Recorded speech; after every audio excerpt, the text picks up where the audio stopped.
light up the world. We light up the world. Welcome to Fire to Inspire, the podcast. I'm your host, Angel Yasmin, and today's quote is, I am woman, that's my superpower. So today we have a very special guest by the name of Monica Brown. She's a vice president and head of technology program management at SiriusXM+Pandora, which is one of the largest digital media companies in the world. Monica proves her superpowers each day by killing it in the game. Let's welcome Monica to the show. What's up, girl? How you doing? That was the most beautiful introduction ever. Well, thank you. Thank you. You are beautiful. So thank you for taking the time. Thank you. Of course. So we're going to go ahead and fire away. Tell us a little bit more about your career and how you got started. So my original intent when I was in college was I was supposed to be Oprah. Oh, okay. I don't know if a lot of people know that, but Oprah took my job. Yeah, she took my job. So while she's getting the billions, I'm just going to keep working and doing what I'm doing. But my undergraduate is in journalism. Okay. So I wanted to be on TV. I wanted to be a news reporter. Moved to Atlanta, started working for the Atlanta Olympic Broadcasting. So I was with the 1996 Olympic Games. Okay. And then after that, had multiple jobs. A friend of mine told me about IT and an IT role that I could do. So I took my writing skills into technology, and from there just kind of figured out and navigated myself through the technology career path. Probably about 7 or 8 years ago, I started with my executive path, starting with my first executive role, which was at Bed Bath & Beyond, everybody's favorite store that has a whole bunch of stuff that takes everybody's full paycheck. Yes. And then most recently, I'm getting the VP role at SiriusXM+Pandora. So it's been somewhat of a ride. Oh, wow. It's been a great ride. That's a great ride, but that's an awesome title. I mean, you are a superwoman. You're a vice president of SiriusXM. That's a serious job. It's serious. That is Working a for serious job. Like, serious. Seriously, yeah. So what are some of the difficulties? Well, so I'm still new at SiriusXM+Pandora and started out at Pandora. The SiriusXM acquisition happened on February 1st of this year. Okay. So we're just newly merging. Sirius acquired Pandora, so we're now in the process of trying to figure out, just from an overall music and content portfolio, what things are we going to focus on, how are we going to merge the two worlds, and how are we really going to present ourselves to the outside world, because we're a global organization. Right. So pulling some of the content, the podcast that Sirius is known for, over into the Pandora app, so you can now stream some of those podcasts through your Pandora app. One of the biggest ones is our Kevin Hart podcast. Kevin Hart is very, very popular. So if you guys haven't checked that out, please do, either on your Sirius account or your Pandora account. But really right now, from an executive leadership perspective, we're really just trying to figure out, of all of the things, the wonderful things that we want to bring to the consumers, which ones are we going to focus on first, and how quickly are we going to bring those things to market. So the difficulty is really trying to figure out which ones we want to do first, because there's so many amazing things that we could potentially do from a technology perspective to really hone in on that user experience and then drawing people in to just enjoy content and listen to music. So that's what we're focused on right now. So how are the men treating you in the workforce? Let's talk about it. Yes. Let's get dirty. Let's get dirty today. Like, let's talk about the men, because they always have something to say about us when we actually reach that status, that point. So have you felt some kind of backlash for being the VP? Like, the B? Like... You're just jumping right on in. I could take that question two ways. Okay. One would be the reaction to having an African American woman in the room.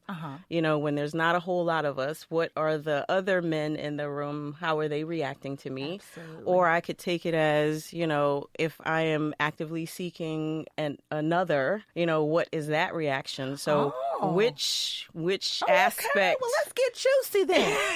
So, Monica, we'll talk. Let's talk about the softer side of things. Okay, first. yes. Do you face any biases at work with the men? Or do they look at you like they're threatened by you, or because they're intimidated? The ironic thing about that is nobody's ever going to come out and say, I'm intimidated by you, or they're not going to say that I'm threatened by you. But you can usually see it. But so everything that I'm speaking is speaking from my perspective. So I want everybody to be clear on that nobody's ever physically said that. But have I had encounters? Absolutely. Have I been challenged in meetings? Absolutely. Do I let that frazzle me? Absolutely not, because I'm in here just like you deserve to be here, just like I deserve to be here. So whatever you feel, is going on with you right now, whenever you get over over that part, then we can continue our conversation. Right. But it's not going to, it's never going to frazzle me. But I do feel like there are subconscious biases that I think everybody brings to the table, regardless of who you are, where you come from. And sometimes those things come out. I've learned not to take them personally. You know, I've learned that maybe, you know, their interaction with me is an opportunity to maybe dispel some of those subconscious biases or maybe kind of, you know, show them a different perspective. So I do think that wearing the woman title and wearing the African American title does bring certain things to people. And sometimes in conversations, it'll slip out or, you know, little comments will slip out. You know, I could jump on it and be the person to say, well, why did you say that? But, no, I think that's an opportunity to really kind of educate folks. And really help them to understand that even though you may feel that way, that's not necessarily how it is. So sometimes I've been taken aback in the past to say, oh my God, what happened? But then I had to realize that that's not anything against me personally. That's just something that they have to deal with. And at the end of the day, we still have business to do. So whatever that business is, when you finish with whatever it is you're going through right now, then we can get down to what we're really here for. And that's to get some business done. Y'all hear that? That's businesswoman talking. She does not get affected. She does not let anything affect her workforce. And a lot of people come in and they want this title, but they don't understand that with this title, it comes entitlement. And you got to know how to work it, work the room, and work that force. And sometimes just being quiet and observant. And calculating. And understanding if this is an opportunity for you to really kind of dive in, because sometimes it's warranted. Sometimes you have to really say, okay, well, maybe that's not the right thing for us to say or do. But always being very conscious and very empathetic about the person that you're speaking to, because you don't know what their story is or what they've been through before they got to work or whatever. Sometimes that'll come out. And then now you're in a back and forth that once you do that, that stain is hardly ever erased. And your professionalism, your executive presence is really what helps in those situations, because you're now at that leadership level. So you can't just jump in and let things get to you like that. You really have to handle it in a very professional manner, because it benefits you. You know, sometimes we get caught up in, I got to tell them and I got to let them know. That's not always the case. So less is always more. Less is more. Less is more. Sometimes you got to get with them, though. I know. Have you ever had to? Yeah, but it's not what you say is how you say it. Yes. And you take it from a perspective of, okay, I understand this is what was said. Can you tell me why? Or is there something that I could help you understand better? Because I felt like this was, stated in a way that really wasn't supposed to be taken in that context. Wow. You really have to sit there and kind of talk through it with people. And I really think that having that level of, and I keep saying professionalism and maturity, really, really benefits you, because those are the types of situations that I don't care what company you go to, I don't care who you are, I don't care how high level, somebody is going to say something one day. Course. And then how do you handle that? So you really have to make sure that you understand that those things shouldn't necessarily be taken personally, but it's not what you say, it's how you say it if you choose to deal with it. It's maturity. It's maturity. That's growth. Yeah. All the young ladies that are listening, that are coming out of college, I mean, you really do need to understand. You have to learn how to not let people push those buttons. And learn how to communicate effectively. Yeah, absolutely. Some way where it can get to them without getting to them. Absolutely. Absolutely. So now let's get on the other side. You being in this high power position, do you think that that's kind of changed men being attracted to you? I do. Really? Let's talk about it. And I don't know why, but I do. I feel like that intimidation word comes in sometimes, and I don't like saying that, which is why I'm hesitant, because I don't think it should be that way. Right. I think it really should be, if you're connected, if you're attracted, if you're somebody who's interested, all of that other stuff shouldn't matter. But I've had experiences where even before I've gotten to this level, where it's been taken in a way that, I don't know, it's almost like you don't want to dim your light for other people. Yeah. You don't want to do that. But then again, you don't want to overpower. You don't, right. The man, so when you're trying to, have that happy balance, what is that? Are you type A? Are you a type A? Absolutely. A plus. Okay, yeah. I'm an A plus too. I love that. A plus. Plus. I am too. But even us A plus women have to learn how to water it down when we come home. We have to play the boss at work and have to play the, submissive pup when we get home. And I hate hate to say the word submissive, but I don't really. I actually love being submissive. And I know that's so old school, but it's kind of like a play with me. I like to role play. Yeah. So I think that women that are bosses and you guys are running into men that are intimidated by you or they're afraid of you because you have a title and then they figured you out, if you know how to change the dynamics, I think it would work a lot.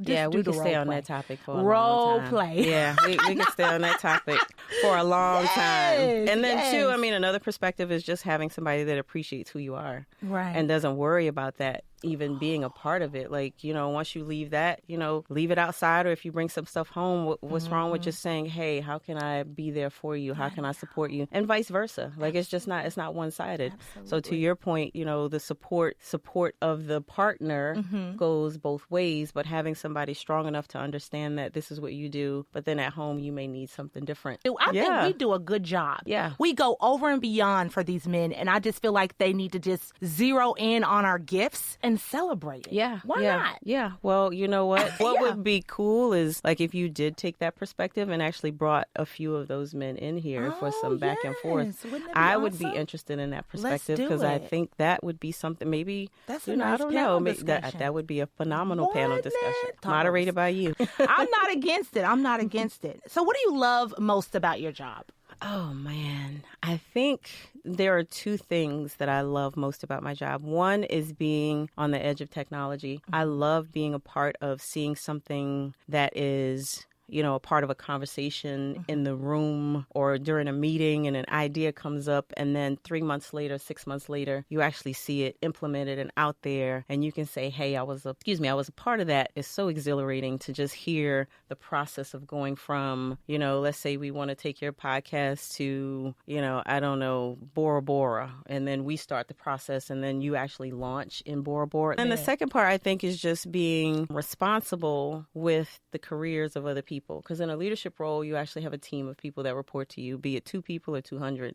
Right. You actually are a part of the conversations that set the strategy for the company. And by default, it affects those people. Yes. So if you're one of those leaders that really gravitates towards supporting people and really helping them reach their destiny, as a part of their interaction with you, to me, those two things are definitely at the top. Look, ladies, I want you to know that you have to go after your dreams. You have the same hours as Beyonce. Exactly. And you have the same hours as Monica Brown. So let's get it together. I want you guys to really, especially if you're coming out of college, I really want you to go after exactly what you want, because Monica, you have done that and she does it well. She's a rock star. So you know what? If she can do it, if I can do it, you can definitely do it. Definitely. We want to celebrate women empowerment. We don't want you to be afraid of who you want to be, because sometimes a lot of people, your family, your friends will water you down. Did you experience some of that growing up? I'm sure you did. I didn't pay attention to it. Yeah. And, hindsight always being 20/20, I didn't necessarily pay attention to it. Even today, my mom is like, you have to slow down. You got to this, you got to that. She tells me that all the time. Yes. And I appreciate that, but she doesn't understand. So, and then for me, also creating that happy balance of the struggle and the climb and all of that stuff, but still taking time for family and friends. That's a balancing act. Yeah, and it is a conscious balancing act, because if you are not paying attention to it, you will spend all of your time working, and then you'll neglect, the family side of it, and you never want to get to that point. But you have to be focused. But yeah, honestly, I didn't necessarily pay attention to a lot of that. I didn't get a lot of it because I think my family already knows that I'm already type A+, and even if they said it, it wouldn't have mattered anyway. Does that sound bad? No. Because I understand. I'm pretty sure, like, if my daughter or anybody was listening, they would be like, oh, my God, that's my mom. Please get her off this microphone. But, sometimes you just have to make that decision. If that's what you want, you have to go after it. People have their perspective, and from what they see, you're not doing it right. But it's not their climb. It's not their battle. It's not their path. So you graciously say thank you for your feedback, and you keep going. You just gotta keep going. All right, guys, let's do it. Radio has changed dramatically in the past 5 years. Absolutely. How is the market going to change in the next 5 years? Oh, great question. I do see it changing. if I were to pull out my crystal ball, which is sometimes right, sometimes wrong, but, being at Pandora and understanding the content base of SiriusXM, there are a lot of things that we are looking to do to change radio in the future. I don't know if radio itself will ever go away, the traditional radio, but I do know that streaming and digital music is taking over. Of course. We do everything with our phones. So now we pay bills. Now we, book hotels. Now we watch movies. We watch movies, and now we stream audio. We look at content. We create our own playlists. We're so in tune to what we want to do and what we want to see on a daily basis that there's no way that, the way we listen to music is not going to change over the next 5 years. So I think there's going to be more of the digital platform. You may even see a few other smaller companies spin up as a result of that. But I think at the end of the day, it's just going to be continuous innovation. Because as we get feedback from our consumers, we're like, oh, wow, that's a great idea. Let's see if we can implement that in the next 3 to 5 months. It's just going to constantly change. So I do see more of the digital streaming. I see more gravitation towards even concepts like a Netflix for music. You know what I'm saying? But Netflix is on demand. And Pandora already kind of has that feel, because you can pretty much go on Pandora depending on, what you have as far as your subscription. And you could create a playlist. You can listen to specific, artists or music. And there's a lot of ways that you can slice and dice how you feel for that morning. So I just started posting on my Instagram. Every morning I'm listening to a different Pandora playlist. Today's playlist was Cardi B. Oh, I keep mine. Don't even get it started. Yesterday was SWV. I had a little flashback.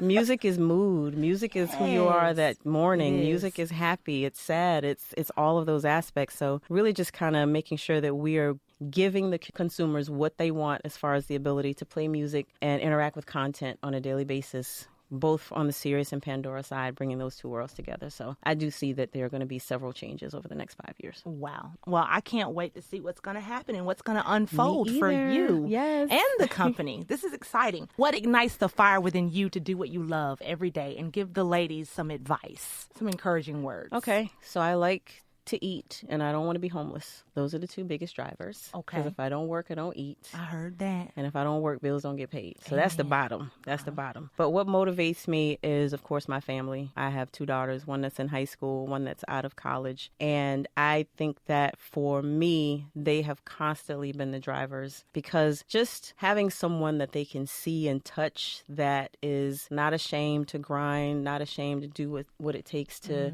get to that next level, to me is a real life example, hoping that the work that I've done, that they've been able to see and truly understand that most of this has been done because they've motivated me on a day-to-day basis. So at the end of the day, it's my family. They've been extremely supportive. And really, it's just because, I feel like if I'm not doing it, who else is going to do it? You know what I mean?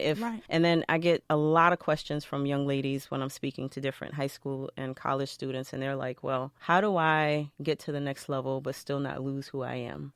And that's a very tough question to answer, but it's very easy. You just have to embrace who you are as a woman. You have to embrace who you are as a woman of color, but you don't let that be a hindrance. You use that as an opportunity. Right. Because there is a lot of things that we can do. There's a perspective that we bring that nobody else can bring, because nobody has lived our African American woman life. Come on. And when we bring that to the table, it's a perspective that hasn't been represented. So I really tell especially the young girls, to embrace themselves, but also understand that you have to understand the world that you're in and understand how to bring yourself into that world, which is another balancing act in itself. And it's no script. There's no checkbox. There's no, you just gotta flow. You just gotta flow, but you have to flow and understand that you're flowing in a world with other people. So so it's all of that motivates me at the end of the day. When you stop describing your limitations and start identifying your possibilities, that's where you can go over and beyond. Right. And be great. and be that woman of power and own it. Like, I really want you to own who you are and just do it, ladies. I mean, we have all the means and resources. Absolutely. Reach out to those people that are better than you. Don't be afraid. And that's another thing. You don't want to be around women that are the same as you. You want to be around people that are better than you. And that's how you get to the next level in life, because you can't get to the next level by being a hater. And that's it. Thank you so much. Yes. For joining this show. This was fun. This was a lot of fun. Thank you for joining this party with a purpose. Make sure you tell us where we can find you online on social media. Yes. So I love Instagram. I am on Instagram probably more than I should on a daily basis. But my Instagram is at Miss MS Monica, MONICA BEE. So Miss Monica B. And I'm on all the time. And if you comment, I will respond. Awesome. Awesome. Well, thank you so much. It's been a pleasure. It's been awesome. Oh, my gosh. We have to do this again. I know we got to do this again and again. But next time over some wine, maybe. You know? Yeah. All right, guys. Thank you so much for joining this party with a purpose. It's getting real hot up in here because we are so fired up. This track, we light up the world.